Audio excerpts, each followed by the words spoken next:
Kapatid ni Catherine na si Kay, ibinuko si Alden dahil sa kanyang pabulaklak. Kagabi nga ay nagningning ang pinakamaningning na aktres sa buong Philippine showbiz industry.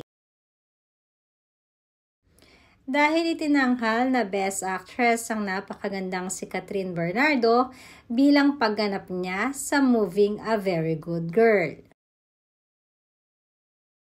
Halos hindi nga makapaniwala si Catherine na siya ang nag-uwi ng tropeyo ng parangal na ito.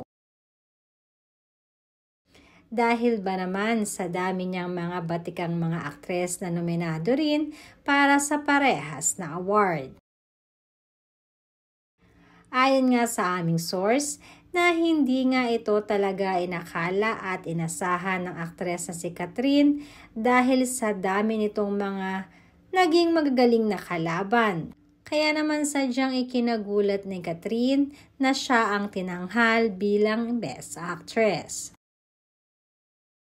Samantalang trending naman off-cam ang mga naging the moves ni Alden Richards kay Catherine Bernardo. At ang isang ikinagulat ng lahat ay namamigla ang kapatid ni Catherine na si Kay na sabihin na sa loob pa lamang di umano ng sasakyan pag alis ni Catherine ay may pabulaklak na itong si Alden. Minake sure talaga ni Alden na magiging memorable ito para kay Catherine. Maging ang mga magulang ni Catherine ay inantay ang kanyang pag-uwi dala ang trophy. Halatang sobrang proud nga ang kanyang daddy na nag-abot din sa kanya ng bouquet of flowers at andun din ang mami Min niya at ang sister na Kay na halatang proud na proud sa kapatid na si Catherine.